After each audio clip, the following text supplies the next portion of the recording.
Hey everyone, welcome to Make Your Peace, a 4YE podcast about Wynonna Earp. I'm Catherine Meushaw. And I'm Lara Hayes. And today we're discussing Season 1, Episode 12, House of Memories. So we will be having a spoiler-free discussion and then a spoiler-filled one. So if you're new to Wynonna Earp and don't want to be spoiled, you don't have to worry about it. We have a nice warning and a nice commercial before our spoiler section. So with that, Laura, what was this episode about? As Bobo continues his gruesome party planning, Dolls and Wynonna infiltrate a local gang's clubhouse but run into problems with Peacemaker. Alrighty. So, where would you like to start? Well, let's tackle that title real fast. So, House of, as per usual, House of Memories is named after the Panic at the Disco song of the same name. I like the choice for this episode, which is because it's largely centered around Willa regaining her memory and even finding the literal treehouse where she was forcibly held for much of her life. Yeah, it's good. They're good with those titles. They're on it. Yeah, and from that, I mean, this is actually one of my favorite episodes. I think because we've only got one more before the end of the season, and I thought it was a really, really good episode. And I mean, you can't really say no to people in formal wear. I agree. I wholeheartedly agree. Everybody looked so good. I think I repeat that so many times now that you've said it. I think that's all through my notes, but we got some important things, right, that happen in the episode. Maybe we'll just start there and chip away at it so that we know we got it covered. Judge Kreiderman was absolutely outed as a huge Bobo supporter and a villain in his own right. And we got to say goodbye to him. Bye. Never liked you, Judge Kreiderman. So that was cool. What a great message. Yeah. Since he, killed himself. So we got to say goodbye, so that was cool. And he killed himself, but... It's so mean. He was. I mean, he tried to kill... He sent, people after Dolls and Wynonna, and he's been kind of a useless and corrupt member of Purgatory. He did have a very interesting thing about telling Wynonna and Dolls they were free to come and go as they please, but he was stuck there. Mm-hmm. Mm-hmm. So I thought that was kind of interesting. I want to know a little bit more about Kreiderman. What's his story besides the fact that he's a spineless jerk? We had that Doc death fake out too. We found the burned pink Cadillac, and it looked like everybody's favorite cowboy was no more, but it ends up that he was just squirreled away in the basement at Shorty's with Buffalo Bill's twin brother Bubba, who seems to have had taken up chemistry instead of sewing, thank God. But I really do like Bubba a lot. He does have huge Buffalo Bill vibes. He's got he's got that sort of affable, crazy attitude. Yeah. Even his mannerisms and stuff. I think it was just heavily modeled after that villain. The basement workshop. He had a poisoning cage instead of the bottom of a pit. But kudos to the writing staff. I really love that. Yeah, he's kind of an unsettling dude. Yeah, absolutely. It's that, peppy murderous crazy is always unsettling, I feel like. Yeah. Yeah, he's a little unhinged. And it's a little unsettling, definitely. But yeah, he went and he kidnapped Boba. Or sorry, gosh. We've already started. One of these days I'll get through an episode without calling somebody by the wrong name. You got this. Not this time, I don't. He went and kidnapped Doc. And I like how he, I've admired your talent with a knife and, teach me. Mm-hmm, mm-hmm. And, of course, Doc uses it to escape. Because, Doc can get himself out of situations like that.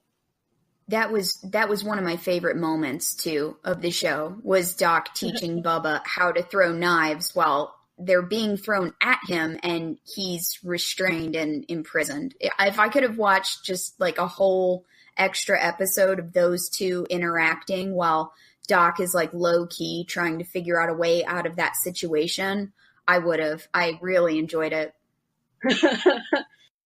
Apparently, willing to have them devote a whole episode to it. Just like something online, that I could stream for extra content. So something like that. Yeah, exactly. Something. Who knows? Yeah, I mean, it's pretty good. And it was a nice, vehicle to give us Doc trying to, save the day. But of course, he was a little bit too late. Mm-hmm. Thank God for that peaches smell, though. Yeah, no kidding. I mean, I don't drink a lot of champagne, but I feel like a strong enough smell of peaches like that would have probably just been kind of an off thing to some people. I don't know. Maybe I don't. Yeah, I mean, I would think, but I don't drink any champagne. I don't know, but I love Bobo's plan to slow Wynonna down by poisoning an entire town that hates her anyway, and then making her death the exchange for an antidote. It's nothing short of genius, diabolical, but also brilliant. And I also love the Catwoman gloves that he's wearing at the party. Oh yeah, those were amazing. I kind of always forget about them until I see them in the episode, and then I'm like, oh my God, how do I forget about these every time? I also did that this episode, though. Like, I did not remember it, and then he walked out, like, wearing them, and I was like, oh God, it's the Catwoman gloves. Yeah. Favorite. Love them. Yeah, they're pretty great, and it's like, for me to forget about them, I mean, I have seen this episode a lot. So it's like, it's one of those things where it's like, I don't know how I miss stuff like that, because like the wardrobe department does some fun things, and that's kind of one of them. Yeah, they absolutely do. Although I did think it was really weird, like in like the start of the episode where Bobo's like, he's got his barber there, and he's getting his shape up and everything. And he's like, the bartender brings him a beer with a straw in it. I'm like, I don't care.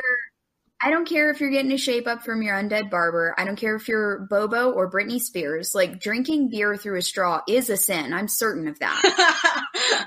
I kind of love that, though. I just love the little bendy. Like, it's not just like a regular, it's a bendy straw. He gets a little bendy straw for his big thing of beer. And like, it's so great. I love it so much. I think we're going to fall on different sides of this one, but you are winning me over a little bit.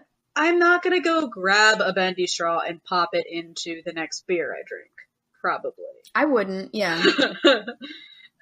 Hey, if I'm alone, nobody is around to judge me or know about it, so. No witnesses. I think it's just sad. It's just alone at home with my bendy straw and my beer. I think there's a country song about that. I'm sure there is. Anyway, yeah, so I enjoyed that. I thought it was fun, and I almost put it down in my notes, but I didn't. I don't know what's wrong with me. But, yeah, Bobo had some fun this episode. Yeah, he really did. He had a great time. He usually does. This is true. And he got his lead, or he got Willa back. I guess we should he did get into that a little bit. Willa is the lead. Take it away, Catherine. Oh, okay.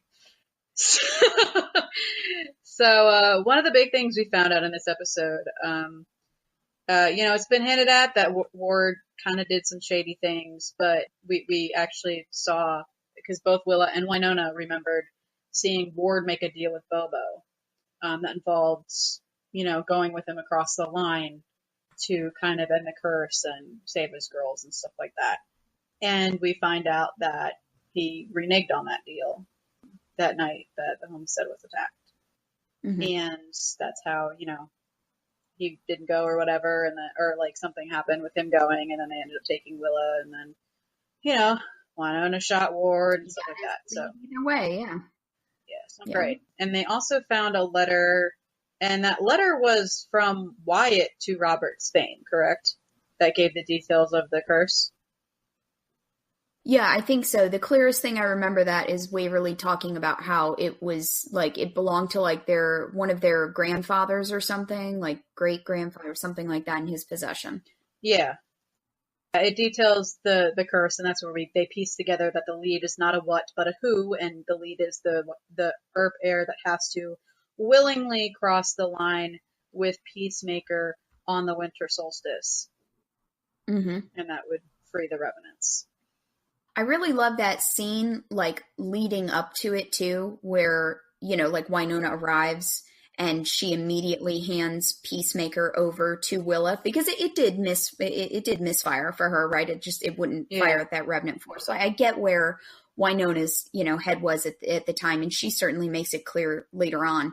But I really love that scene for just that Waverly's healthy dose of skepticism. Like Willa takes the gun and puts it in her bag, and you can see like Waverly's spidey senses tingling, like the second that Wynonna hands off that gun, and you could see her like almost biting back the warning. Like despite, their hug in the field and their apologies and whatever, like stuff they were working through, like you could see like Waverly is just not there. She does not trust Willa. And see, this is the thing. This is exactly the thing that I was going to throw in my spoiler section because I wasn't sure about where to toe the line on how to talk about this. Oh, do you think I spoiled something? I didn't. No. This was the one that I was paranoid about. No, I'm just letting you know this is the one that I was paranoid about. Yeah, I mean, Willa is very focused on Peacemaker throughout the episode, especially like, it's obviously not something you pick up in your initial watch because you don't know what's going to happen at the end, obviously. Absolutely. But on a rewatch, it's like you really pick up like her insistence on the Peacemaker thing, and even the number of times staying at the party, and the number of times she tries to get other people to drink the champagne. Yes. Which is interesting because, she doesn't drink it. Like, she makes a big deal out of, like, let's have a night out. I don't get that and stuff like that. But she doesn't drink it. Like, that's, right. You notice that. But you wonder, like, in theory, Willa and Waverly have been together the whole time. So, like, it's kind of interesting, like, when did they know when to meet up and stuff like that? Bobo and Willa. So, like, how did they know? But I guess they got the chance to kind of sneak in, or maybe the note was in the swan. Oh, yeah. Sure. We talked about like the different sides of Willa when, like the episode after her character was introduced, you and I talked about it. The fact that Waverly and Wynonna are shown completely different sides of this person. And this episode just sort of takes that to a whole new level. Willa is a completely different person once she recovers her memories. She's got this big plastered smile on her face. She's super focused. She's obviously like on a rewatch, she's just obviously in on something that you're not in. And I think that's what makes this episode so enjoyable to watch, is actually getting to see that flip in Willa. Yeah, because we give it another flashback, and the second she remembers the swans and Bobo, she gets like happy, and then like, there's so much to do. So it is it's a switch. Yeah.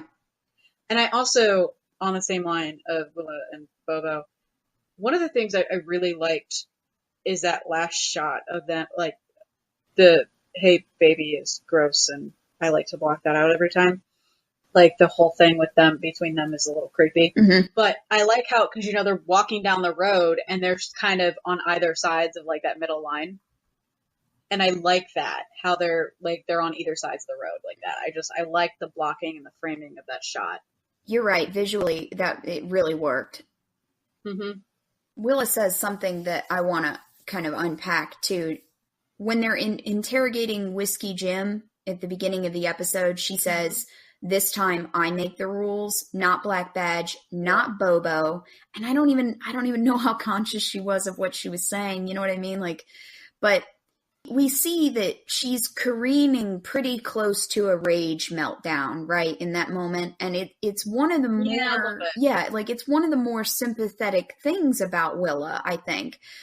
she's had this curse since before she could walk, but she's never had any power, not over her life, not the direction of her life or the ability to make her own choices.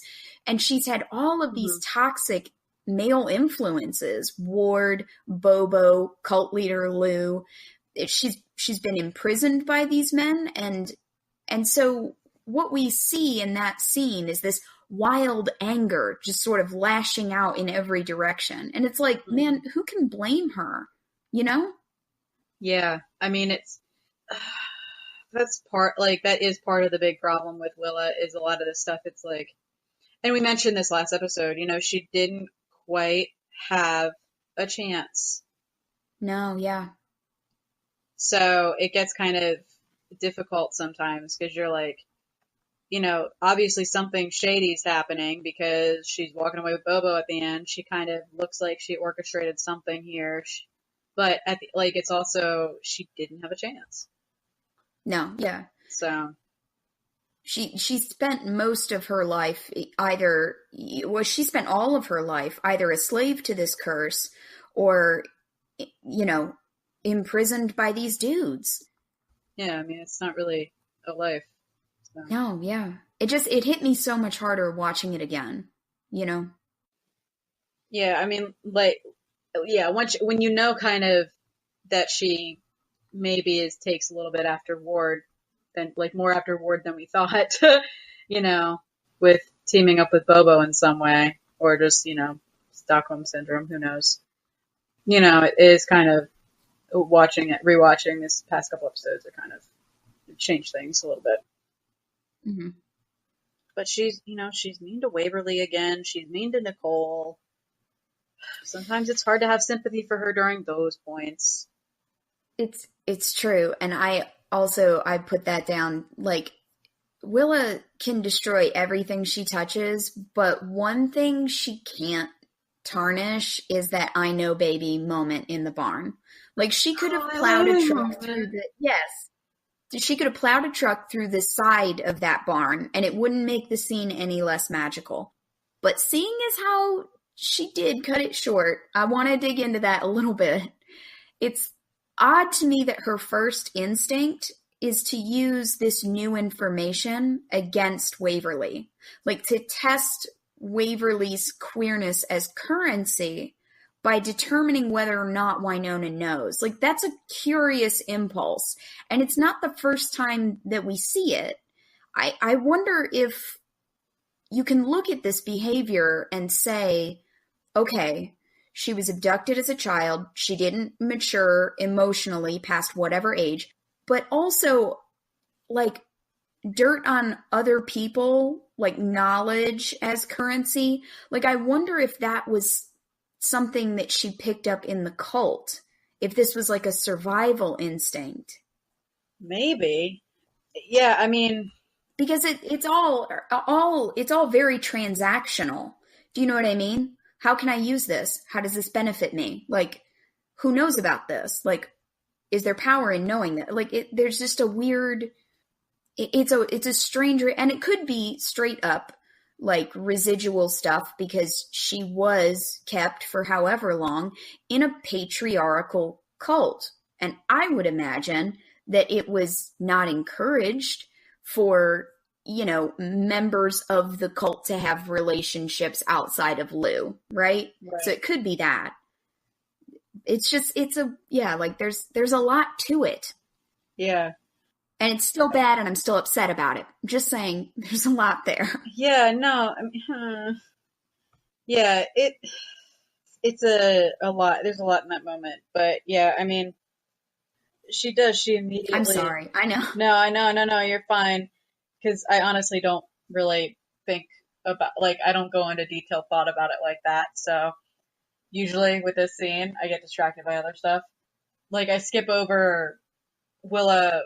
I go from Willa finding out and then immediately to the story that Waverly tells. I kind of skip over what exactly that moment, as far as Willa using that information, means. So you threw something at me. I feel you, yeah. You threw something at me. I'm sorry. No, it's fine. And especially, like, I come from a family where we don't talk to each other, we talk about each other, so information is used in certain ways. So that might be why I just kind of gloss over it sometimes, or I'm like, oh, well, she's just kind of an asshole. It's like, but this is her reaction. But no, I mean, you're right. There's a lot of layers in a lot of her interactions, especially with Waverly, because she does, I mean, she definitely interacts way differently. And I mean, she's really funny about outsiders to begin with. It's like she got mad at Nicole for incorrectly dressing Waverly's wounds when it's like Nicole is using actual medicine and Willa's using coconut oil. I know. And of course, Waverly is too nice and too stuck in a weird position to tell Nicole that Willa has been redressing her wounds, like her wound, after Nicole dresses it. Like, we are so on the same page about that coconut oil. Like, on the one hand, like, I love that scene. Like, it is one of my favorite moments, that scene, even though it's uncomfortable, but I'll get into that. But like, we finally get to see Nicole in real clothes, and she's taking this wound care so seriously, and it's just adorable, and she's a great girlfriend. But like, no one had better come at me with coconut oil from my gunshot. Like, I don't care how antimicrobial it's said to be. Like, you know what else kills germs? Rubbing alcohol and Neosporin. Like, I feel that way about how you feel about the sex in the dirt scene. Like, that's how I feel about that. It just, like, it makes my skin crawl thinking about it. But all that being said, like, Willa taking over from Nicole, like you said, and like rushing her away, it's one of my favorite moments because it's so terrible and so uncomfortable to watch. And like, Waverly and Nicole are really on edge, and everything between them is still super new, and it's still pretty secret. And they've got Willa wedging herself between them like some big sister grain of sand, like just irritating everyone within a 5-foot radius. Mm-hmm. But that's what makes it fun. Yeah, but I mean, I do enjoy it's like the pop out wasn't just, oh, I'm going to leave. It was literally like, go in the barn and I'll meet you there. Yeah. So I like that. And of course, Willa followed her. She followed Waverly. Like, she had no business being out in the barn when she knew Waverly was out there without causing trouble, but whatever. You're not wrong. I agree with you. I just have so much more sympathy for her this time around. Like, I think I've seen this episode 3 times now. Only 3? Yeah, only 3, but like, I do. I'm feeling for her a little bit. Well, that's good, because I don't. No. I mean, I'm kidding. Like I said, I do have some sympathy. She's been through trauma after trauma after trauma after trauma. Yeah, she's probably very emotional. Like, her emotional growth has probably been stunted a lot. So yeah, I mean, she's got a lot going on. Yeah. But I just have trouble, because I love that way hot barn scene. You do, and I love to play devil's advocate for women with questionable morals. That's my brand. Yeah, it is. I know, I'm sorry. But on the barn scene still, though, I do love the look that Nicole gives Willa when she's leaving. It's so great. So much.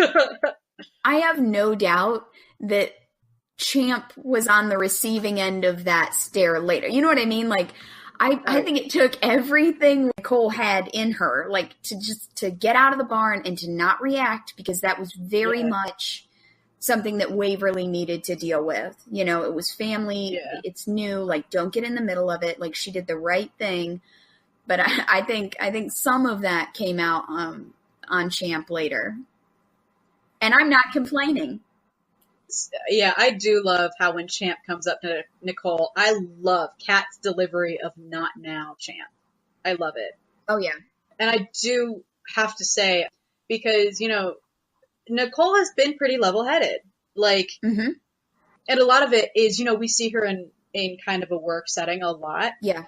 So she's a good cop. She's level-headed, and stuff like that. But yeah, it's like, it's one of those things where I do just want to see her get mad. And I remember when I interviewed Kat Burrell, she actually said that too. It's like, she just wants to see Nicole like get mad about something, like, like really react and stuff like that. And it's one of those moments like here where it's like, you get that flicker of like, yes, I would like to see that because of just like how she took all of this. It's like, you know, she's not going to get mad at Waverly for telling her to, you know, leave basically because she knows that Waverly's having a tough time and stuff like that. And you know, Nicole Hott is amazing and I love her. But no, it's like, it's one of those, especially in this episode, it's so satisfying to see her punch Champ. I mean, it is, though. It's so great. It is. It's so good. I love it. Yep. I watched that scene a lot.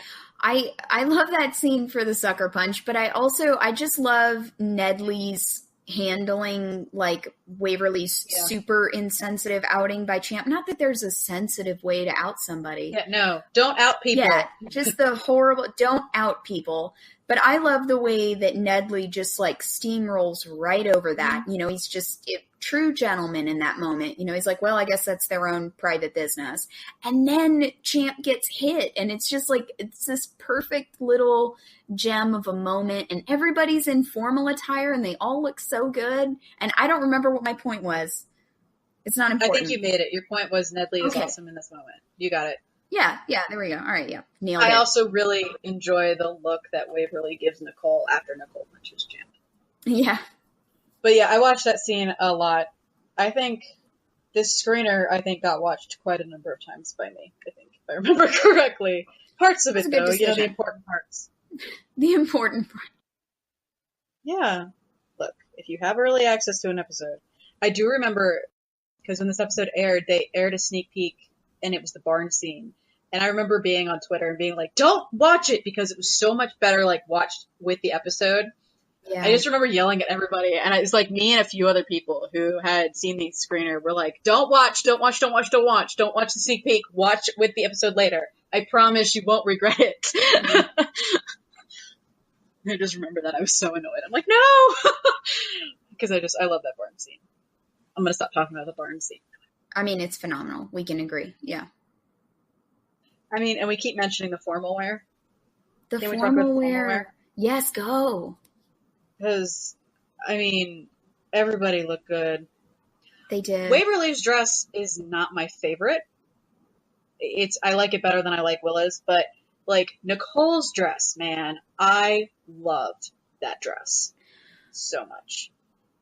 I love it. I love Nicole's dress, too. And I will say, in defense of Waverly's dress, like, a mermaid silhouette like that is so hard to pull off. And I think, I don't think another, like, cast member could have rocked that silhouette the way that she did. Oh, she definitely, I did not say she didn't pull it off, and it does look really good on her. It's just not my favorite look. Yeah, sure. Yeah. But she looks really good. Yeah, no, my favorite is definitely, like, that cut, that dress that Nicole had. Well, okay, Wynonna's red dress is pretty ballin'. Yeah, like, I really love that dress. It's a good dress. It's a great dress. I also like that Black Badge has a full-on costume department, like, replete with formal attire. Like, sometimes they can seem like a small-time operation, you know, even though they give us little, like, you know, things like Afghanistan and, like, stuff like that, and they kind of spread the organization out. But the way that Dolls was able to, like, procure 2 dresses at the drop of a hat, perfect sizing for Waverly and Wynonna, is some CIA magic. I loved it.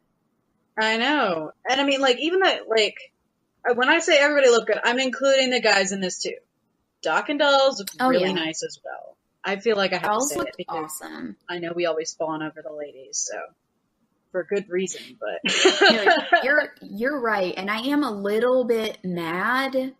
Just a tiny bit. Like, again, I'm not a fan of a love triangle, but I do appreciate that Dolls and Wynonna kiss. It was a long, slow burn, and I love a slow burn, but I didn't love that it was immediately usurped by Doc's return. Because we were having this really great moment between Dolls and Wynonna. You know, there was one heck of a pep talk. She's going through this crisis. She's handed off Peacemaker. Yeah. She's saying, you know, out loud to him, like, you know, I didn't want this curse, but then I had it, and I felt like I had this sense of purpose, and I was opening up to it, and now it's gone, and who am I, sort of a thing. Yeah. And Dolls really, he really gives in that moment. He really opens up emotionally and says what he knows she needs to hear and what is true. And I just wish that they could have had that moment, without, I think that we could have had that moment without making it a triangle situation. And I wish that we had for Dolls. Yeah. Like for his character's sake. Yeah. Because it's immediately kind of tarnished by Doc showing up. Granted, Doc doesn't act like a dick about it. Doc very much, he just walks up, takes the champagne and goes, okay, we have a problem. Yeah. Because he kind of knows the deal with him and Wynonna anyway. So, they've kind of got their wonky thing anyway. But yeah, that could have been, as far as like obnoxious love triangles go, that could have been something really obnoxious. And it wasn't. With Doc. Let me also be fair. You're right. Everybody was an adult. Yeah. I was just like, this, it just detracted from their moment for me personally. Yeah. And I wish that it hadn't worked out exactly like that. Like their heads kind of pull apart and Doc is standing there and he's framed in the shot. And I wish that wasn't the case, but everybody acted super grown up about it. You're right. Yeah, no, I get what you're saying. And I totally, I agree with you. It is kind of with it immediately, they don't get that moment fully because it's immediately, we've got Doc. Yeah, that's all I'm saying. Exactly that. Yep. No, I get you. Because, I do really like that scene between Wynonna and Dolls when they're talking about Peacemaker and, she's talking about how, she never wanted to be the heir, but after a while it just fit like it was meant to be, and kind of, she's feeling a little inadequate. She's feeling, not special. And, she's feeling a certain way about Peacemaker, too, because she says something about Peacemaker making its choice. So it's like she's been betrayed by this gun. And unfortunately, it's a really cool gun. It really is.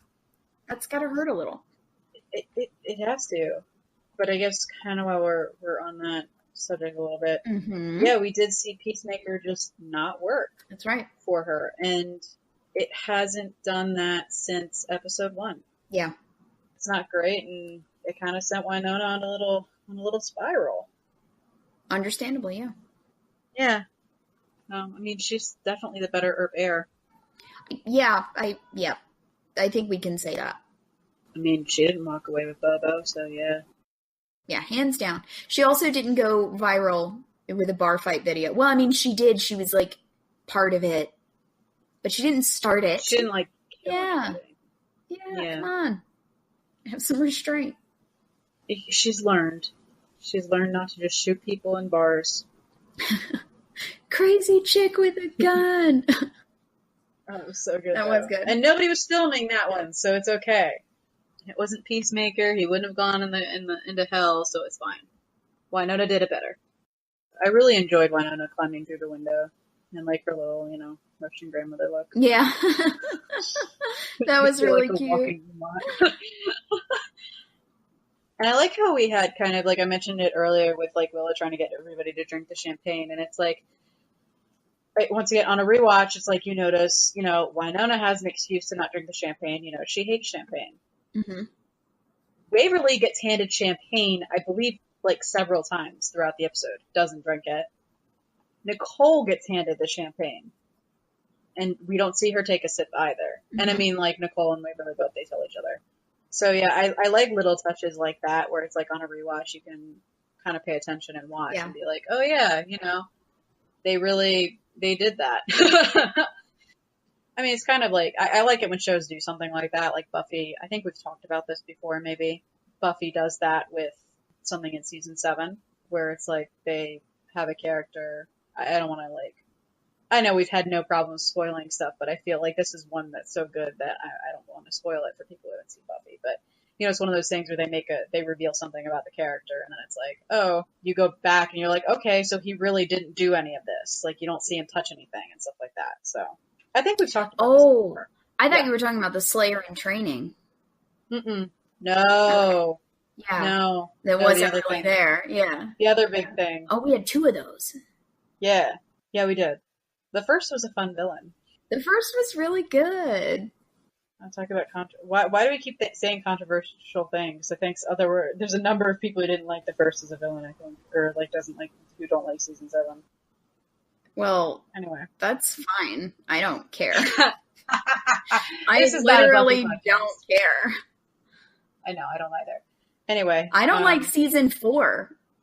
Yeah, I don't either. Yeah, with Adam, that was the worst villain. Don't come at season 7. Season 4 was the weakest. No, I was warning everybody else who wants to fight with me on this. Like, Okay. Refocus. Sorry. I mean, I started this. To be fair, I started totally this. Did. Yeah. I did. I'm sorry. I'm so sorry. I was just trying to go through and make sure I mentioned stuff I hadn't mentioned yet. I'm good. Wynonna Earp, I'm there. Yes. Okay, so I've got just little stuff throughout the episode that we didn't, because we talked about a lot of the big stuff. Mm-hmm. So we do know that Constance was responsible for taking away Willa's memories. Yes. So, yeah, We also know that knife throwing is actually all in the wrist. Right. Yes, that's an important one. Mm-hmm. Yep. The treehouse is on Swan Reservoir, a protected bird sanctuary. So it's nice that Purgatory or the Ghost River Triangle has a bird sanctuary. I'm surprised you didn't mention the scene with the woman, like, ripping off her face, or, the guy stabbing himself. I feel like that's something that you would, like, want to mention because you like really gross and gruesome things. I would, but I feel like I'm still a little disheartened that my body part count before the credits fell through. So this is probably just my way of processing. But, okay, it wasn't before the credits, it was after the credits. But can you count it? Can you get something for your count with the woman who, like, ripped off a part of her face? I mean, it's her face. If you're going to give me points for that, I'll take it. But, I do have my rules, so... I mean, I would like to give you the points just because I know you haven't gotten any in a while.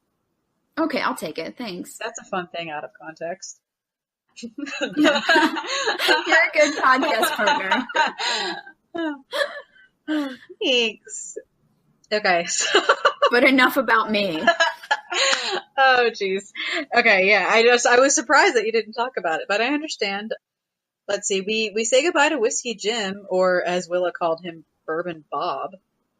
But not before he gave us one little bit of information that the Revenants did feel some kind of surge throughout the triangle. That was before Wynonna came to town. That is now identified. That's right. Probably Willa coming of age.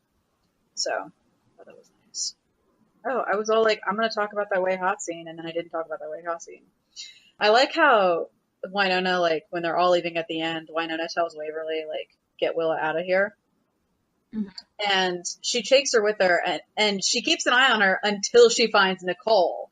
And then, that's when Willa manages to disappear because Waverly is too wrapped up in Nicole. But I do love that scene, especially since I really like the kind of public kiss thing too. Like, I appreciate a good, oh my God, we're in danger kiss. But no, I appreciate that, especially on the heels of Waverly's outing like that, like the way that went down. I kind of appreciate that, she kind of kissed her with, like, the town all around them. I mean, granted, there's a number of people who probably just weren't paying attention, but I still appreciated it. Absolutely. I agree with you. Yeah. That was important for her. Yeah.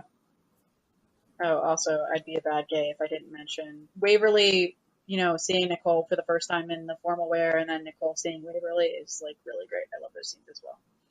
Few people do heart eyes as well as Kat Burrell. This is true. Yeah, it's a gift. She got such huge eyes anyway. It's just, yeah. Hot eyes? Yeah, exactly. That was so terrible. I'm really sorry about that. I really hope we have, like, some kind of drum sound I can put after that. Alrighty. So that was everything on my list, and that was everything on your list too, see? Yes. Alrighty, so let's talk about quotes then. I had a few for this episode.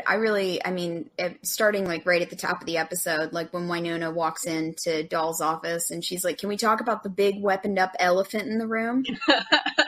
Yeah, that one's a good one. I almost wrote it down, but for some reason I didn't. And I do like him mentioning like that there may be a lot of people that want me dead, but it ain't Doc Holliday, and if it was him, he'd just deliver the dynamite himself. Yeah, he's classy that way. Mm-hmm. And when she looks at like this spread of, like weapons or whatever, and she's like, "Look at this stuff. It's like Black Friday sale at dudeswhokill.com." Yeah, that's a good one too. Okay, maybe I was just being a lazy person when I was writing stuff down, because as you're bringing these up, usually when you bring up stuff, they're like on my list. I kind of like the Bobo with Bobo and Kreiderman. Bobo's like, that is a Bobo no-no, but I think that's just because I like how Michael Eklund delivers most of his Bobo ones. I really like He's a really good villain. He is. He's amazing. I really like that Judge Kreiderman scene where they're like telling him that he's got to get them into the party, and Dolls is like Dolls is like the whole town was invited, and she's like, the whole town. He's like, yep, whole town, everybody, even you. Yeah, I like that. And he starts that with like, you need to check your mail more often. Yeah. I mean, props to them for getting that party together so quickly too. I mean, it seemed like it was just kind of like a random, since it was at the Wainwright, and it didn't seem like it was going to happen there right away. Mm-hmm. So, and with the dress and everything, like when Dolls takes the dress, and she's like, or he's like, "This is what you'll be wearing to the winter solstice," and she's like, "What does it do?" And he's like, "Cover your body," like. Yeah, and then she's like, I've got something, and then he doesn't believe her that she can get all dressed up, and then, like, later when Waverly comes in, she's like, that's not what you're wearing, is it? Those are great. We gotta mention, Waverly's I'm exhausted, and then Nicole, hey, I know, hey, baby, like, I know, baby, and, like, we gotta, the I know, baby gets another mention, just okay. Because. You're right, 2 mentions for that, yeah. All of the mentions. I do like the subtle, like, dig when they're like standing over the dresses and everything, and Waverly's like, I've bumped up against worse problems, and Wynonna's just like, yeah, but why bring Champ into this? Oh, Wynonna, welcome aboard the Earp Express. Enjoy your trip to hell. I like that one. I think one of my favorites this episode was, like they're at the party and Waverly is like, am I like the most insensitive sister ever? And Willa just deadpan, it's a tie. Like, and I mean, she kind of cuts up about it afterwards and everything, but there's that level of, like gravity to what she's saying that just clues you in that it's not totally a joke. Yeah. In that way that siblings are good at, especially. Yes. Yeah. I think that's why I like it so much. It's a tie. Yeah. Oh, and I mentioned this before, but Wynonna's I feel like a walking umlaut. Just makes me laugh every time. Yeah. I was like, I still have so many things in but that's because I pop blocks of stuff in here in my quote section just in case I needed to reference it while we were talking. That's it for me. I think I had like 6. Ha! Then I still have more than you do. Man. Whatever. Rigged. Sorry. Because I like that last way hot scene where, Nicole's like, Champ's right, Waves, you're dating a cop now, we go where the danger is. And, Waverly's just like, God, that's sexy, and she kisses her. It's true. Yeah, well, I mean, I wrote down, like, bigger blocks. Like, I wrote down the conversation between Wynonna and Dolls. I wrote down the Champ outing Waverly bit, so I had that down just as reference, so my quote section was going to be bigger than yours regardless. That is intense. I have a problem. You should do transcription. No. No. It's terrible. But that was my last thing on my quotes list. Mm-hmm. We got mine squared away too. Well, with that, I don't have anything else to talk about in our spoiler-free section. I guess we'll go ahead and wrap it up. So if you guys are leaving us after this, then thank you so much for listening. If you're sticking around, then we have a fun commercial made by the lovely people at Earp Fiction Addiction podcast. And we will use that as a nice little transition into our spoiler-free section, or spoiler-filled. We just did our spoiler-filled section. Thanks everybody for sharing. I know we've let you guys know a few times. We're still trying to figure out the best way to get on iTunes and stuff like that, but we'll do whatever we can to kind of make it easier for you guys to listen, because I know it's a little bit hard with like having it on YouTube and just as a download option. I know sometimes it's difficult, so we'll do what we can. And with that, Lara, where can they find you online? You guys can find me on Twitter at RS Mayfair. And you can find me on Twitter at CMeushaw. That's at CMEUSHAW. And you can find the podcast on Twitter at 4YE_MYP podcast. And you can also check out 4YE at 4_Y_E or 4ye.co.uk. So if you want to check out some of the Wynonna Earp related stuff or anything else we've written, you can go ahead and check that out. And that is the number 4. So next week we're talking about the finale of season 1. So thank you all for listening. Thanks, guys. Make Your Peace podcast is the Wynonna Earp fan podcast that digs deep into every episode, not only providing comprehensive recaps, but also delving into character relationships and motivations. Hosts Catherine and Laura take their time exploring all of the nooks and crannies of each action-packed episode, puzzling over and speculating on moments you may have missed. If you enjoy a good discussion of your favorite sci-fi show, then this podcast is definitely for you. You can find Make Your Peace podcast on Twitter at 4YE_MYP podcast, where you will find links to their latest episodes. Make Your Peace podcast. Dig a little deeper. Alrighty, then let's get back into it with our spoiler-filled discussion. And just as a reminder, this will be spoilers for the rest of Season 1, all of Season 2, and any Season 3 news that we have, which I don't believe that we have any. If this is your first go-around and you've managed to find us, then, and if you don't want to be spoiled, then don't listen to this section. And with that, yeah, I don't think I have any Season 3 news. I know they've released a couple of, like, the TV promos that are, like 30 seconds. Yep. And I think I've retweeted all of those onto the Make Your Peace Twitter, because we do actually get a clip of Zoe Palmer. Yeah. Oh, that's what we have. We have episode title names. Oh, yes. Yeah, we do. We have the episode title names for Season 3, which means Lara has between now and then to get theories about each episode based on the song title. How are you doing with that, by the way? I have not started. Thanks for reminding me. You're welcome. And you'll be reminded again when we edit this one. Cool. Yes. Double reminder. I need all the help I can get. But yeah, I don't think we'll go really into the episode titles, since we do like to talk about that when the actual episode is aired. Mm-hmm. But it could be fun to have a theory already, so. Yeah. You like how I just did a very public call out and request for you to do that? Yeah, you really did. Yeah, now they're expecting it. Yep, so am I. Remember when you said I was a good podcast co-host? Yeah, I'm going to take it back. No. Anyway, I'm having a day, I guess. So, where would you like to start talking about this episode that gives us a lot of information about Willa? I think I would like to start with Willa. No. I know, right? I know she's not what you or I would call a favorite. You know, like, she's not my favorite. I know she's not yours.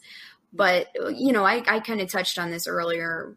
Watching it this time around, for whatever reason, I just let go of a little of that anger toward her and kind of started trying to see things more from her perspective, or trying to sort of approach her with a little bit more empathy.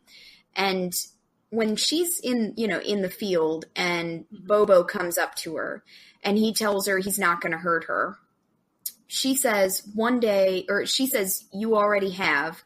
I can see it in your eyes. One day I'll remember how. And that moment was so intense for me. Like, you can tell that she's drawn to him. She's certain that he's played a major role in all these years that she can't remember. And she's right about him. That's what gets me. Like, whatever romance is rekindled when they team up again, we know she was kept in a creepy treehouse for years against her will. Mm-hmm. We know he worked on her. He brainwashed her. And whatever he claims to feel for her, he's a pragmatist with an agenda, right? He's always had one goal, and that's to leave the triangle. And she was his ticket out. And I think that interaction with Bobo is the most honest interaction she ever has with him. Like, no memory, no love between them. She sees him clearly, and he frightens her. And I think Constance Clutie says it all in that treehouse when she says, "Do you even know the definition of free?" And the answer is no. No, I mean, I know. I'm really hard on Willa. But it is, and I'll have some thoughts I'll also share next episode too. I mean, she really got the short end of the stick. Yeah. She didn't really have a shot here. I mean, she probably wouldn't have been that much better off being raised by Ward. Yeah. You know, I mean, she'd still have her family, which is something, and I'm not just, like, it just, she didn't have a chance. So, there's a lot there, but yeah, I know. It's like, it's hard. It's hard not to be hard on her too, because she came in and it's like, we've got these characters that we love, and she's just like, kind of terrible. Yeah. And I love rewatching this episode and looking at Waverly throughout this whole episode. Yeah. Waverly's not stupid, but she gets underestimated a lot. So I do like in the treehouse. There's when Willa gets her memories back, Waverly, you do see that, like, you pay more attention to Waverly, like, really looking at her and going, something's not right. Right. And that's when she decided not to let Willa have Peacemaker. Mm-hmm. So, but yeah, I mean, it's hard. Willa's hard. Yeah. Especially, like, no, I want to say that for next week's discussion. This is the rough part of doing the spoiler-free or spoiler-filled stuff, because it's like, I could talk about, like, a couple of the things in next episode, but I don't want to. I want to save it. It's probably best, yeah. It really is. And like I said, I didn't have a lot on my stuff, just because it's, like, a lot of the Willa, the Earp sister stuff was kind of, we danced around. Let's talk about the lead real fast. Like, did Ward know what he was giving to Bobo? Like, do you think that Ward knew exactly what the lead was? Well, that letter that Wyatt wrote to Robert Thane. Yeah. Which makes a lot more sense after finding out how Bobo came to be a Revenant. Mm-hmm. It makes complete sense that Wyatt would would tell him about it. Yeah. Ward is kind of an interesting, because his plan was to walk across the line with the girls. Right. Willingly. Yeah. To save his family. Right. So maybe he got a visit from between making that deal with Bobo and when it came to coming across the line that night. Maybe somebody like Juan Carlo or somebody else came up to him and was like, look, this is what you're doing.